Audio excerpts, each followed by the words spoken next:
Wake up this morning, are you feeling, okay, you look at A.J. Brown, which is this #1 wide receiver who got one target all night, and then you got CeeDee Lamb. But that's the when was the one target? That's the target, But though. I'm saying, when was the one target? I'm saying you could have it both ways. 54 seconds left in the game on 2nd and 11. It was the one target. He runs the out route. You wake up this morning saying got A.J. Brown had a better day than CeeDee Lamb? But you know what you wake up saying, though? A.J. Brown's team is 1-0. Of course. Right, like that's what I get it. But the thing is this, though, and we shouldn't do this on TV. And so I apologize if people think this is rude. That's the non-player. Oh, stop. CeeDee Lamb is let me tell you why. I'm not looking at fantasy football. Ryan, I'm not. Don't belittle me like that. I could come in and say, as 3 ex-players are saying one thing, and give an alternative perspective that maybe CeeDee Lamb did play well. And Peter, what I need for you to do is not get mad and let me finish for one. Okay, go on. It wasn't about you. It was going to be about me. Okay. What's up, family? So we got a story that honestly broke out. ESPN finally did what a lot of people have been asking them to do for years. They fired Ryan Clark. Now, for those of you who don't know who Ryan Clark is, he was a NFL analyst over at ESPN, former player, Super Bowl champion, all that. But the reason he was famous and the reason he was on TV wasn't really his football knowledge. It was his race takes. Every single thing that came out of this man's mouth had to be filtered through a racial lens. And I mean every single thing. If a quarterback got criticized, it was because of his skin color. If a coach made a decision, it was because of race. If a white player got praised, it was because the system was protecting them. And if a black player got criticized, well, that was racism too. You couldn't win with him, right? You couldn't win with this dude. And the craziest part about this whole situation is how he got fired, because he was literally sitting there on live television doing his segment, talking about some football analysis, and while he's on the air, the news breaks that he's been let go. Now, I don't know about you, family, but a lot of people will call this poetic justice because they see him always being a race baiter and always speaking about race and always like evolving race in his takes instead of just focusing on sports. So he spends years on national TV telling everybody else how they should be held accountable, and he spends years judging about other people's characters and years calling other people racist. And then the very network that gave you the platform decides that you are the one they don't need anymore. And that's heavy.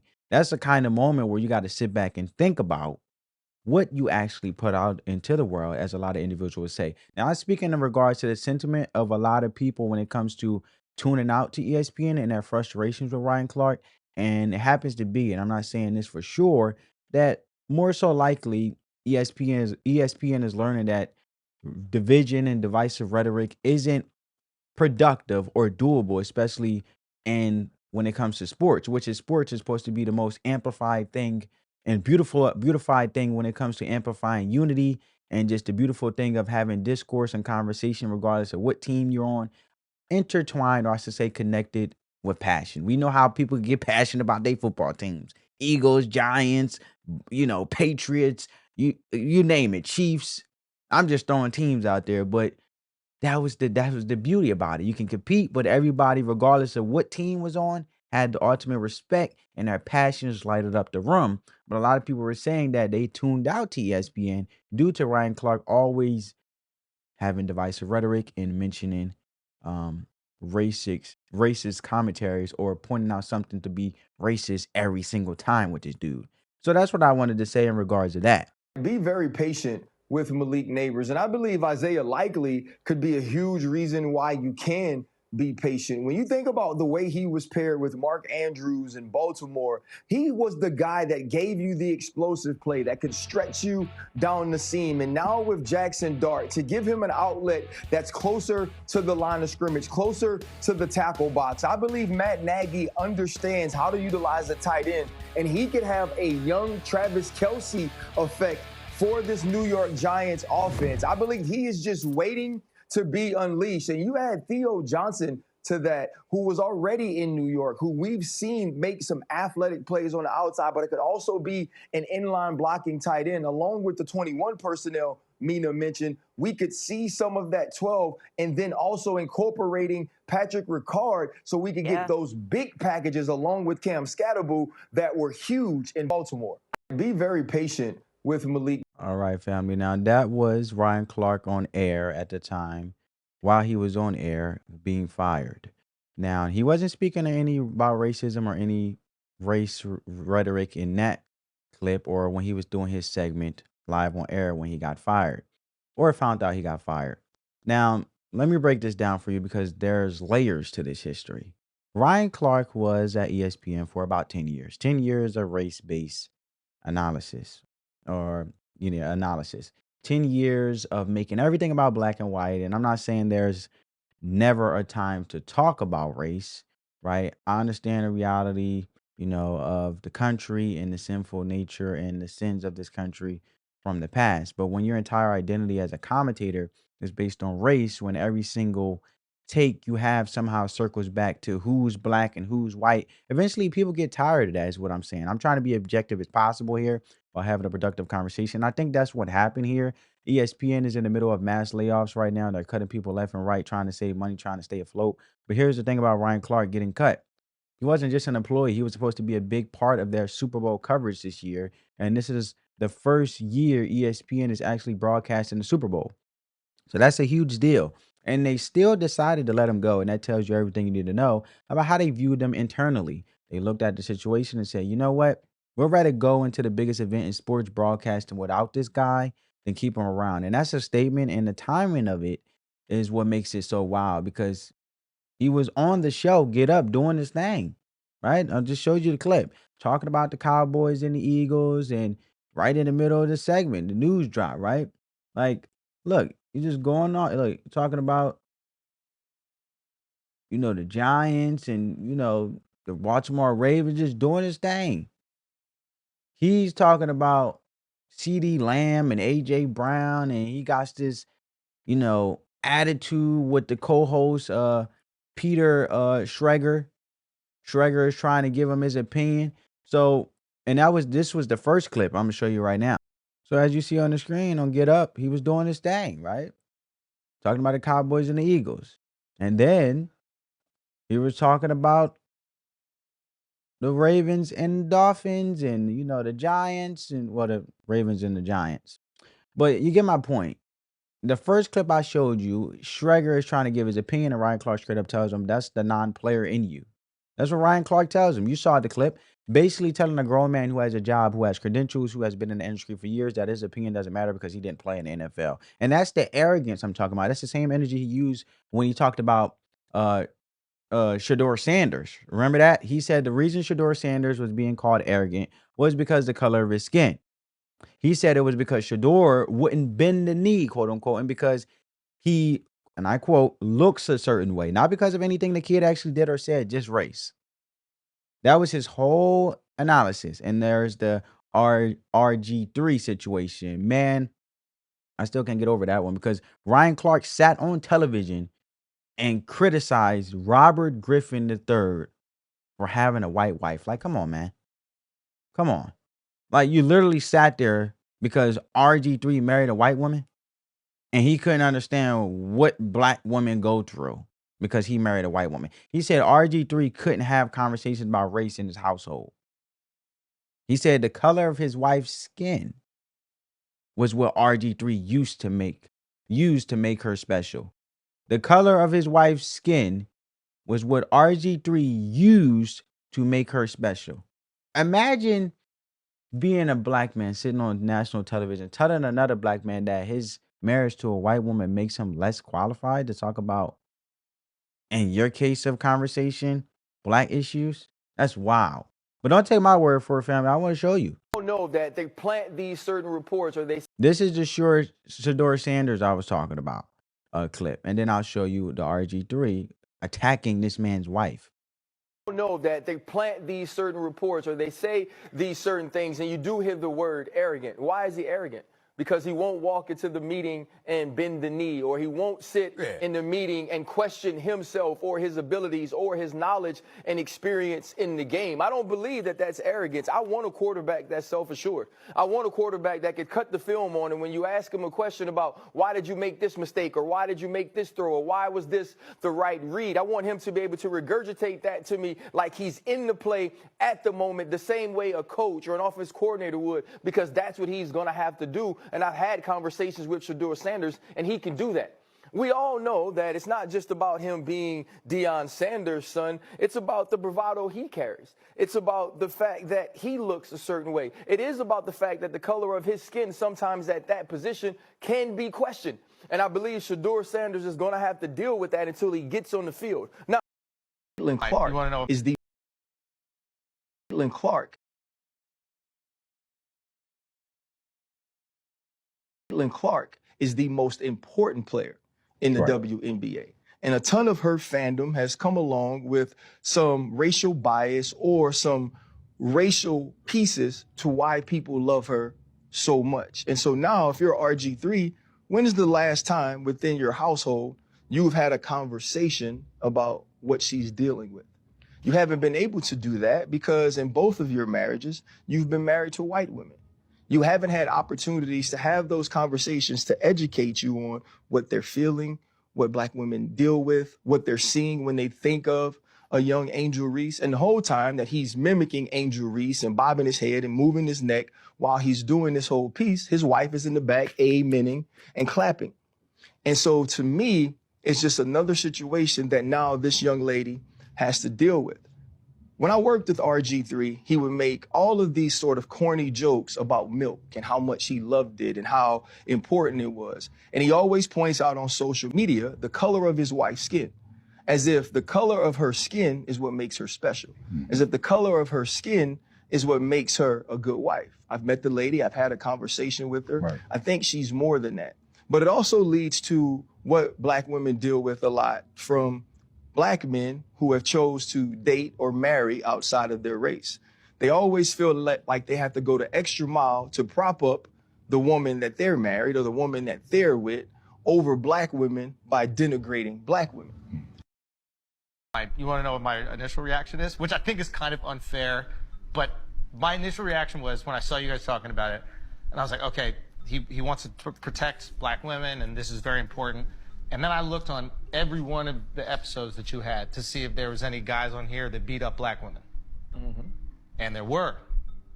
And I looked to see if you guys addressed it on the pod. And you didn't. Okay. Now, I also saw you guys had the episode with DeAndre's mom. He didn't go there. He didn't go there. Hey, I like Andrew Schultz. And I'm going to touch on that in a minute. Hold on. He went there. And I'm glad he did. About domestic violence. So I was like, okay, this is good and this is powerful, this is important. But my knee-jerk reaction was, man, I get a whole section that's not even part of an episode.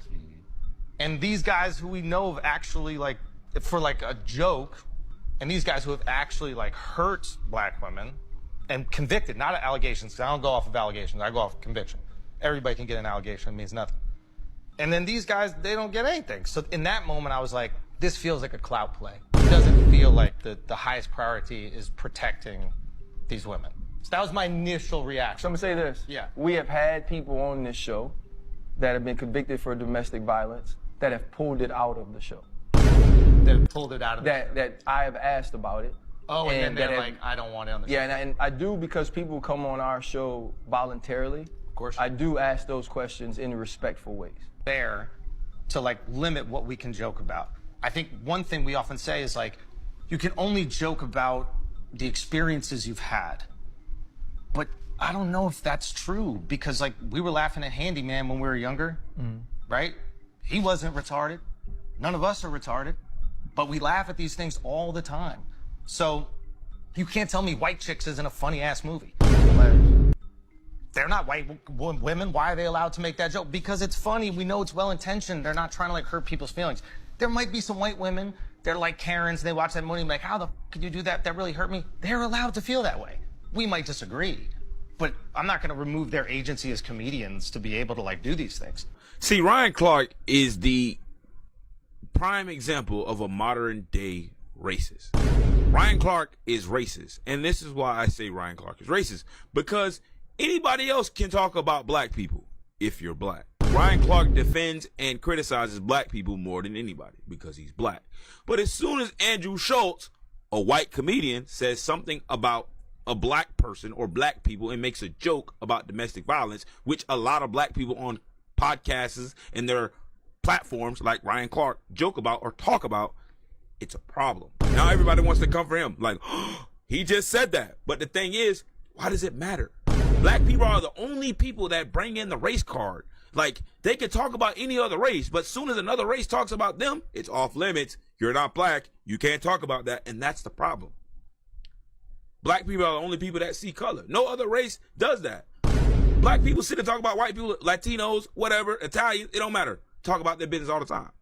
And it's not an issue. But as soon as another race, like prime example, Andrew Schultz, a white comedian, talks about or makes a joke about black people, now all the high-powered black people like Ryan Clark are suddenly activists. But you had several men on your show that were convicted of domestic violence that were black, and you did not hold them accountable. If it was a white man, I'm pretty sure they would have been held over the standard, and that's the problem. Black people play victim, but they can dish it out, but they can't take it. That's modern day racism. That's why I say Ryan Clark is a modern day racist. Well, there you have the perspective, family. Now let's get into this New York Post article.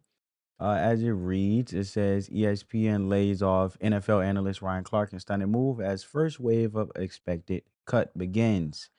For most of NFL Live Monday, Ryan Clark was pictured in one of 4 video squares across the ESPN screen, commentating as he has for 10 years with the network on a variety of NFL topics alongside Mina Kimes, Laura Rutledge, and Adam Schefter. But for the final segment, ESPN was down to 3. Clark reportedly found out that he was getting laid off during the show and didn't continue, according to Athletic. It is a systemic move just ahead of a 2026 season that will end with the network hosting the Super Bowl for the first time in its history. Ryan Clark, sorry, family, let's go down. It says ESPN, the outlet added, was expected to inform Clark of his decision Tuesday, but that changed as a result of media questions regarding his departure and in fear the news would leak before Clark find out. Pro Football Talk reported that more layoffs are expected to happen this week through the personalities impacted and how many remain unknown. But the first domino was a major one with Clark, who played 13 years in NFL before shifting into media, set to be a large part of ESPN's upcoming Super Bowl coverage before the decision, according to Athletic.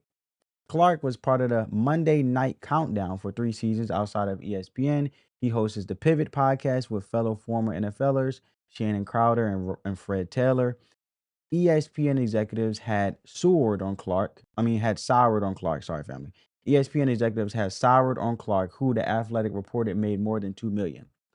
During an episode of the Get Up in September, as panelists discussed the Cowboys that I showed you the clip of, season opening game against the Eagles in the performance of CeeDee Lamb, Clark told colleague Peter Schrager, "That's the non-player in you," when the latter defended Lamb. And he said, "Don't belittle me like that," Schrager said. "I can come and say, as 3 ex-players are saying one thing and give an alternative perspective." "Peter, what I need for you is to do not get mad and let me finish," Clark responded, and the conversation reportedly continued while off the air. Clark posted an apology on X later in the day before he inked his current deal with ESPN in 2024. Clark posted about his last contract being up, about wanting to prove that he was worth more, about needing to make a decision. Back in early 2015, once his playing career that started as an undrafted free agent ended, Clark joined ESPN as an NFL analyst, and he appeared on a variety of shows throughout the network. He was a staple on the NFL Live, First Take, SportsCenter, and Get Up.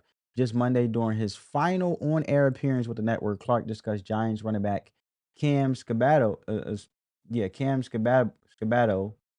the Cowboys and Commanders quarterback Jaden Daniels. "I'm excited to see that Jaden, even with the success of year 1, going back to some of the basics that got him here," Clark said to close his answer on Daniels before the network went to a commercial break. Only Kim's, Rutledge, and Shafter remained the next time the separate video squares appeared that I showed you guys in the beginning. Now, within that being said, you seen the whole thing when it came to, I showed you Ryan Clark attacking RG3 about his woman being white, which was wild. And that's the kind of gatekeeping that makes regular people look at TV and say, what in the world is this man talking about? And then the same Ryan Clark turns around and defends Caitlin Clark against Angel Reese, right? Remember that? He went on a whole rant about how Caitlin Clark fans base come with racial bias. how white people love her for the wrong reasons, how black people are being hurt by all of this attention going to a white player. But then when it comes to Angel Reese, who is a black woman getting criticized every single day, he's not defending her the same way. That's what a lot of people are saying when that happened. So he's actually joining in on the criticism, but the hypocrisy is so blatant you can't miss it. And then you seen the Andrew Schultz called him out on it. Schultz asked him straight up, "You say you want to protect black women, but you have convicted domestic abusers on your show, black men who actually hurt black women, and you didn't say a word about them. But you want to go after a white comedian for telling a joke." And that's the moment where Ryan Clark couldn't talk his way out of it, as you seen in the last clip, because the receipts were there. The evidence was right in front of everybody, and that's the problem with the whole race hustler industry. You build a career on calling out racism in other people, but you never look in the mirror at your own contradictions. And here's what this actually looks like in real life, family. Think about it from a regular working person's perspective. You got a guy who makes millions of dollars to talk about football, but instead of talking about football, he spends most of the time telling people why they are racist. And you got a guy who tells black men they can't marry women if they want to be taken seriously about black issues. Ugh. And you got a guy who defends black women in one breath and then tears down a black woman, Angel Reese, in the next breath. And then you got a guy who lectures everybody about accountability, but when Andrew Schultz brings up the convicted domestic abusers that he had on his show, suddenly he's got nothing to say. That's the mask coming off, right? That's what happens when you live in a glass house and you keep throwing stones. Eventually, somebody's going to throw one back and your whole house is going to shatter. And I think that's what we're seeing here with ESPN. They're finally realizing this woke stuff, the race first approach to everything, is not working. It's not bringing in viewers. It's not making money. It's actually driving people away. I mean, think about it. When was the last time you sat down and watched ESPN for more than 5 minutes? When was the last time you turned on the network and felt like you were actually learning something about sports instead of getting a lecture about social justice? That's what happened. The audience left, the ratings went down, and now they're cutting the people who represented that era. And Ryan Clark is just the first one. And they already got rid of Jamel Hill a few years ago. Now they're getting rid of him, right? So it seems as though more of these race hustler types to be shown the door in the coming months because the market is speaking. The people have spoken. We don't have to be lectured. We don't want to be divided. And we want to watch sports and hear about the beauty of sports and be unified together passionately. If you want social commentary, you'll watch a political channel. I mean, any of us would, right? If I want to watch football, I want to hear about routes and blocking schemes and defensive coverages. I don't need to hear about systemic racism every time somebody throws a touchdown pass. And the thing that gets me the most is Ryan Clark is the way he treated his own co-host. Peter Schrager, because that's the perception he left off by his own actions, is not a former NFL player. So what? He's a journalist. Get that man his respect. He's been covering the league for years. He knows what he's talking about. And for Ryan Clark to sit there and tell him that's the non-player in you, like his opinion doesn't count. That's the same gatekeeping mentality that keeps so many talented people out of rooms they deserve to be in. It's the same mentality that says you can't talk about politics unless you're a politician. You can't talk about the economy unless you're an economist. You can't have an opinion unless you live the exact same experience. That's not how the world works. And it's certainly not how sports analysis should work. If you know the game, you know the game. It doesn't matter if you play it or not. And that arrogance that I'm better than you because I played in the NFL attitude, that's part of why people didn't want to listen to him. I mean, Stephen A. Smith knows the game, but did he play it? Not necessarily, like to the NBA type tier level. So it's like talking down on people, which was Ryan Clark was doing. He made everything about race. He divided instead of united. And at the end of the day, that's not what sports is supposed to be about.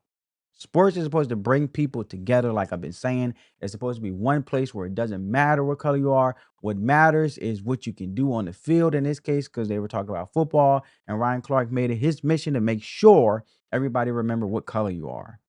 And that's why a lot of people say he's not on TV no more. So now let me give you my final thoughts on this, because there's a bigger lesson that goes beyond sports and goes beyond Ryan Clark.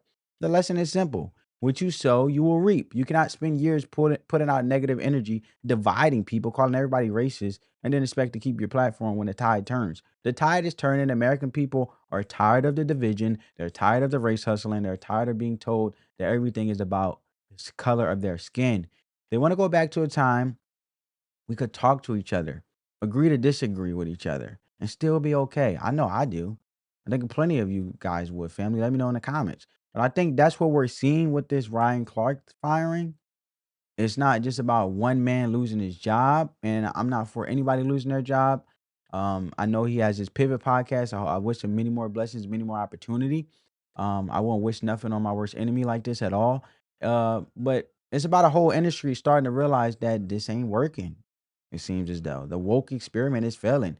Disney is losing money. ESPN is losing viewers, and the people who built their careers on this race first approach are the ones who getting cut first. And that's the accountability moment. It applies to all of us, not just people on TV. Think about your own life. Think about the energy you put out into the world. If you're constantly negative, constantly dividing people, constantly looking for a fight, eventually people are going to get tired of you.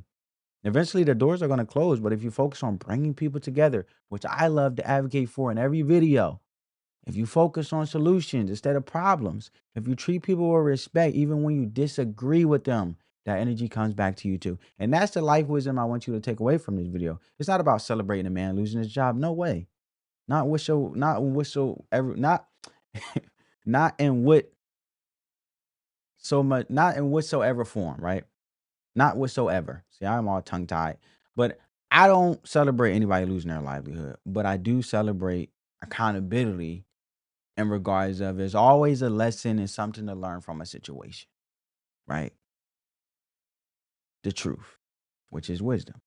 And I do um, celebrate when the masks get pulled off, right? Because you want to see people for who they are. And I want you to leave. I want to leave you with this scripture because it fits perfectly. And I'm talking about just in general because there's a lot of times you could be around individuals that may not be for you. And if you don't know a person for who they are, you can spend a lot of your time being consumed that become time you can't get back. But anyway, Galatians chapter 6, verse 7 says, do not be deceived. God cannot be mocked, and a man reap what he sows. That's it, family. That's the whole lesson right there. You cannot mock God. You cannot mock the system of cause and effect. What you put out into the world, that comes back to you. And a lot of people will say Ryan Clark sowed a lot of division with his analysts and, being an analyst and stuff and his analysis, hypocrisy and race baiting for 10 years. And now a lot of people would say he's reaping that, the consequence. And that's not being political. That's about spiritual law, how the universe works. And for those of you who may not be spiritual, think about it this way. Every action has an equal and opposite reaction. If you spend your whole life starting fires, eventually you're going to get burned. If you spend your whole life throwing stones, eventually you're going to be standing in a glass house. When somebody throws one back, it's cause and effect. It's simple logic. You can't build a career on tearing other people down and then be surprised when you get knocked down yourself. I'm not saying Ryan Clark was doing that intentionally, but I'm saying it comes off that way from perception and based on the clips that I showed as we're just having a conversation. And that's the lesson. I hope Ryan Clark continues to be great, extract the wisdom and the knowledge and the, whatever needs to be learned from this, as we all need to learn from something, as we're learning from this, as we're talking about it. This is what I learned from it. And, based on the perception of what people were saying, as a lot of people were happy he left, is not on the network no more. And I had to figure out why. I was wondering why. But I hope, as we all do need, Ryan Clark and all of us, we take time to reflect on the kind of energy we put out into the world. That's all I'm saying. And decide to do something different. But either way, the truth is the truth. What you sow, you will reap. So let me leave you with this, family. Hit the like button, share this video, subscribe to the channel, turn on your post notifications. Let me know in the comments. What do you think about this whole situation? Was ESPN right to let him go? Or do you think this was just corporate politics? I want to hear your thoughts. Spread that peace, love, and positivity. Let the love supersede the hate, family. I will catch you in the next one. Peace.